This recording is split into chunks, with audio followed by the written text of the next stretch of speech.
السلام عليكم ورحمة الله وبركاته أصحابتي سoo dhawaada waa anigii muuqaal cusub la soo laabtay maasha Allah maanta waxaa idiin wadaa qaabkan maxay ahayd diyaarsada shurbada aan oo korsado diyaarsada maanta insha Allah muuqaalkaas uu ku saabsan yahay asxaabteyda insha Allah aad baa idinku mahad celinaya inta cusub inta hore u joogtay aad u mahadsantihiin asxaabteyda qaaliga insha Allah Ramadaan mubaarak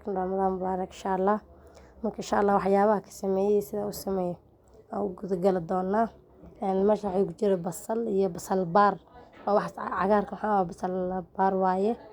وكان عبارة كم قناي بس شنتي وحير محل ده أقصى لابتي أنا أقصى درك كم سر طون من زنجبيل محل ده كم سرت مصوت من عادي وحير صوت جرله لكن طون يوم محل ده زنجبيل كا أسوي شيء محل ده صوت مع أصحابته مكوا سوق سفي عن تسكت حق ليسو marka waa kaas ayaan waxa ku soo daray karooto iyo baradho si tartiib ah oo soo jaro wax yar oo soo jaray marka insha Allah marka waa kana si fiican oo soo qaleysma baradhadii wixii oo dhan marka insha Allah hadda in waxa ku soo dari doona filfil shiidan ku soo daray xoogaha marka walaaqa insha Allah haduu Ilaahay dimo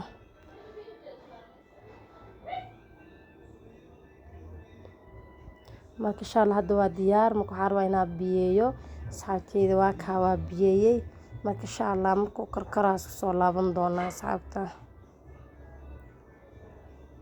waa kana asxaabteyda way soo kareen biyihii marka waxyaabihii kale ay diyaarsanayaan ku dari doona insha Allah meesha ay ugu diyaarsan maxaa baasta macaroni oo kan yariiska waaye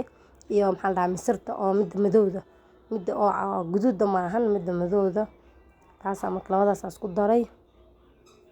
marka insha Allah si fiican ku soo dhaxgalay kadib ku soo laaban doona cusbana ku daray meeshiisa saana ku dhaafi doona insha Allah si fiican isku soo korkoro insha Allah asxaabta waa kana ku soo laabtay marka insha Allah wax yariis camal oo dhineed marka insha Allah iska dhaafi doona marka si fiican oo kara ku soo laaban doona marka waa kana asxaabta maasha Allah saana rabay waa kana baradhadii wixii oo dhan si fiican oo karsan yahay misirta karootada wax dhan si fiican ay isku soo dhaxgaleen marka maasha Allah aniga maxaan dhahaa shurbada saana oo diyaarsada mar waxa jirta oo soomka saa u kar kadib maxaan dhahaa shiidi kartid oo markii qow kadib anda shiidid maxaan dhahaa damla dabka ku celinay sida smooth soo noqdo dad u baahnayna saana waa ka dhigan kartaa